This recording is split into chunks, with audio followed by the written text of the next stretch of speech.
შინაგან საქმეთა სამინისტრო ამ დრომდე არაკეთებს დამატებით განმარტებებს სოფელ ნაკრასთან მომხდარი ყაჩაღობის შესახებ. ზუგდიდი მესტიის გზაზე ტურისტი ცოლქმარი დააყაჩაღეს.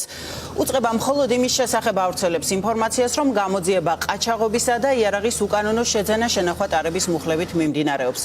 შემთხვევა გუშინ საღამოს საათებში მოხდა. გავრცელებული ინფორმაციით ტურისტებს 2 ადამიანი დაესხა თავს და ცეცხლსასროლი იარაღით ემუქრებოდნენ. ასევე ვრცელდება ინფორმაცია, რომ დაყაჩაღებულ კაცს ამ დრომდე ეძებენ. ჩვენი ჟურნალისტი დავით მანია გვერდობა პირდაპირ ეთერში მომხდარის ახალი დეტალებით.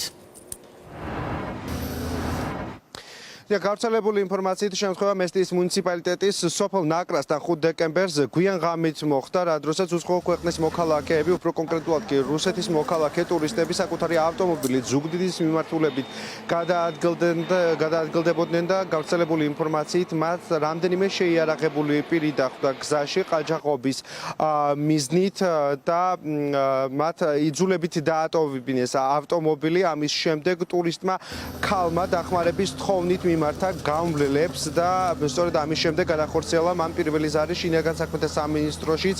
ჩვენს ხალხთან არსებული ინფორმაციით დაზარალებული ქალი მალევე გადაიყვანეს მესტიის პოლიციის განყოფილებაში, სადაც ის ამ დრომდე რჩება და სადაც მან დეტალური ინფორმაცია მიაწოდა საგამოძიებო უწყების წარმომადგენლებს, ხოლო რაც შეეხება ტურისტს კაცს, ჩვენს ხალხთან არსებული ინფორმაციით მის კვალს შინაგან საქმეთა სამინისტროს წარმომადგენლები ამ დრომდე ვერ აგნებენ და მისი ადგილსამყოფელი უცნობია. ასევე გავრცელებული ინფორმაციით მომხდარიდან რამდენიმე კილომეტრში აღმოაჩინეს პოლიციის თანამშრომლებმა ტურისტების კუთვნილი ავტომობილი ცარიელ მდგომარეობაში. დამატებით განმარტებებს შინაგან საქმეთა სამინისტრო ამ დრომდე არაკეთებს.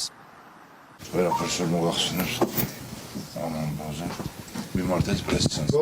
გამოძიება მიმდინარეობს, გამოძიების ფარგლებში პრესცენტრი გაქცევ პასუხს და ჩვენ ახლა დეტალებზე ვერ ვფიქრობთ. ყაჩაღობა მოხდა და ამსვენმეტი რა გავიგებ ჩვენ არაფერი ეს ახლა ხდება, მე ეს სტრუქტურა მუშაობს და იქიდან გეუბნებთ რა ხდება.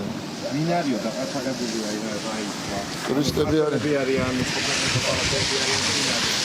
უცხო ქვეყნის მოქალაქეები რა ქართველები ანუ ერთმანეთს ვეკითხებით ახლა 100,000 ვართ არაფერსა.